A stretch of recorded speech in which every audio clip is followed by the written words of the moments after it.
Hello everyone, and welcome back to Bloodborne. My name is Exalted Toast, and you are my loyal Toast subjects. I'm back with another Bloodborne video, the second part of my list of the Bloodborne bosses ranked worst to best. I'm very eager to get into the list, so it's time for the top 10 hardest bosses in Bloodborne. Roll the intro. To winner when they bum my shit right now. Right now. Ain't nobody fucking around town right now. Ain't nobody fucking with the sound right now. Ain't nobody fucking around town my shit right now. Right now. Kicking off the second half of my list at number 10 is Father Gascoigne. The first time I fought Father Gascoigne, I was terrified by how aggressive he is. I never thought I'd be able to adapt to Bloodborne's aggressive playstyle, and Father Gascoigne definitely forced me to. I will admit, Father G isn't a hard boss once you get his attack timing down to be parried, but Jesus Christ, did it take me a while to learn how to parry and get visceral attacks down?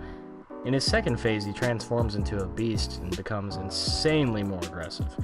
On my first playthrough, Gascoigne was definitely the hardest early game boss for sure. After surviving him on my first playthrough, I felt such a huge relief. He kicked my ass for hours. Father G gave me this rush that I hadn't felt before in a video game, and that's why he's so high on this list. Coming in at number 9 are the Shadows of Yharnam. The Shadows of Yharnam are not to be taken lightly. One carries it. I hate myself. I write this at 5 in the morning, and then I try and fucking read it at 5 in the morning. Fuck it.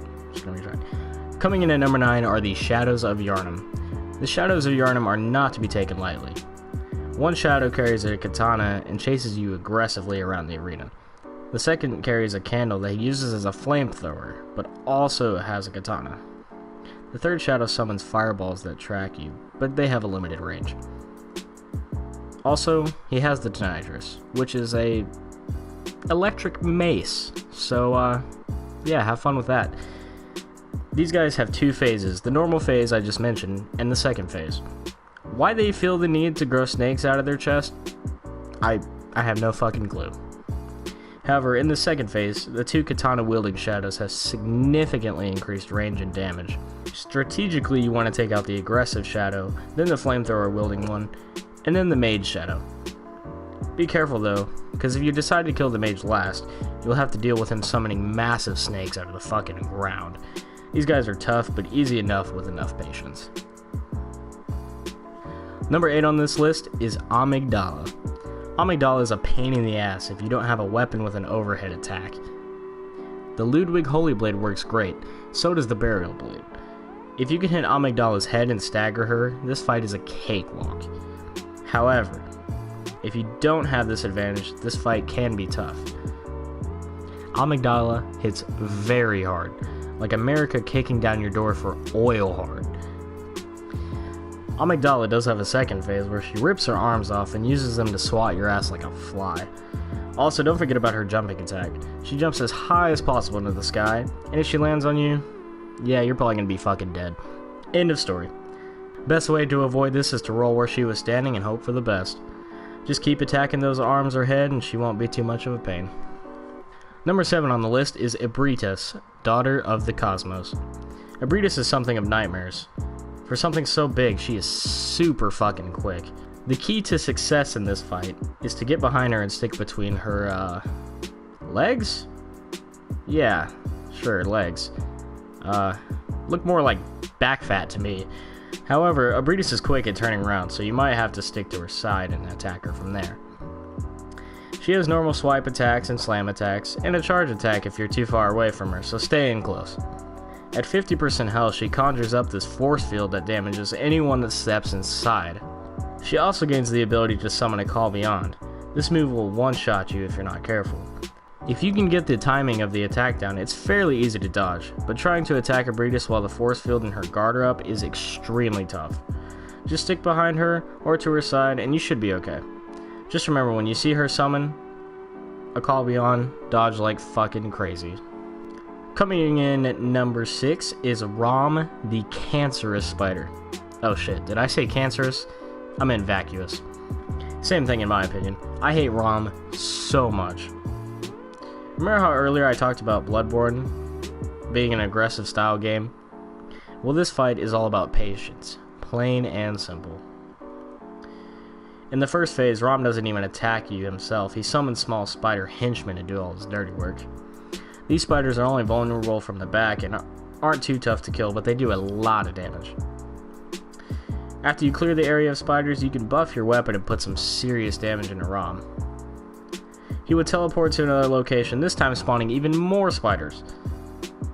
At this time, he goes into his second phase and gains 4 new attacks. A body slam, an AoE, an attack where he summons arcane meteors from underneath the water, a spam of meteors from the sky that track your every move. This is all while dodging and killing these pesky ass spiders. I really hate this boss, but god damn it, he is so hard. That's why he's so high on this list. Coming in at number 5 on my list is Martyr Logarius. I love this boss battle. It has great lore, I love the arena, the intro cutscene, and the look of Martyr Logarius is badass. Not to mention this fight is fast paced and really hard. Martyr Logarius in his first phase is mostly reliant on arcane attacks that will wreck you if you keep your distance from him. Your best bet is to get in his face and let him use his scythe with those really slow windups to parry him. At about 60% health, he will go into his second phase. This phase is where Logarius becomes super aggressive and is almost so relentless that you can barely get a blood vial in. In Logarius' second phase, he will gain 2 attacks. The first attack, he slams a sword into the ground and summons arcane swords from the sky to charge at you. However, Logarius will do this move several times in his second phase. The second attack he gains is an aerial attack. Logarius jumps into the sky and dashes at you with one powerful scythe swipe. The move looks badass, but it's pretty easy to dodge. After he uses this attack, that's your best chance to get in there and get a couple of hits in. Martyr Logarius is tough, but with enough patience, you should be able to put him back to rest. Number 4 on the list is Ludwig the Accursed. Another great boss battle with tons of lore behind it. Ludwig is a famous figure of the Healing Church, and the man that Ludwig Holyblade was named after, obviously. The first boss of the DLC is a fucking tough one.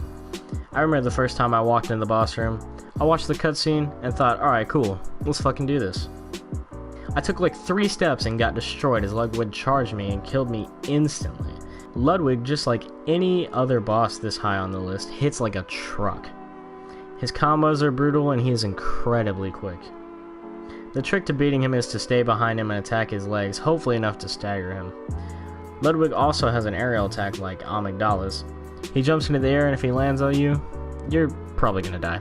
Ludwig has a second phase that's also greeted with a badass cutscene of the famous Holy Moonlight Greatsword. He has an AoE attack, a slam attack that shoots across the arena, and a brutal blast wave of arcane energy that is propelled from the sword. The game plan is still the same, just stick to the back of his legs and hopefully stagger him. Good luck not trying to die on this one.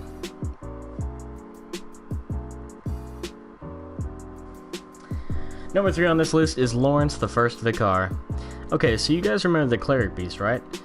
Imagine that boss battle, except way more aggressive and 10 times harder. Lawrence is just like any other beast boss at first. The golden rule, kids, stick to that booty. It is tougher to stick to Lawrence considering he does way more damage, and fire damage, so you might need to back off. The first phase of the fight, Lawrence isn't too tough if you're careful, but in the second phase he says bitch you thought and completely loses his lower half. For the next half of the fight, he's crawling around the arena, vomiting and shitting out lava everywhere. During this second phase, it's ridiculously risky to get an opening to attack him without taking damage. He also gains this attack where he crawls towards you, but also slams his hands down repeatedly, doing massive damage. If you get stunned by this attack, chances are you're dead. Once again, just be patient and look for an opening to attack, then just chip away at his health. Number 2 on this list goes to the final boss in the game, Gehrman, the First Hunter. This boss battle took me approximately 40 attempts. I don't know what happened. Maybe I approached the battle the wrong way, but Gehrman kicked my ass every single time. This boss battle is perfection. The beautiful arena, the lore, the cutscene, the music. Everything about this boss battle is intense. The way Gehrman slowly walks towards you with his menacing scythe, it's truly a masterpiece. Gehrman is definitely the hardest boss outside of the DLC, period. He can be staggered and parried, luckily. If that weren't the case, he might be number 1 on this list. But I digress. Gehrman has all the moves a normal hunter would, but Jesus Christ, his attacks are so hard to get the timing down for. You're better off dodging and getting a couple of swipes in instead of trying to parry him. His first phase is nothing to scoff at, just brutal punishing moderate attacks that hit hard. In this phase, Gehrman switches his scythe between the two-handed and one-handed variants, holding the one-handed variant with a shotgun in the other hand. He can parry you as well. So fucking hell. Here is where it gets good.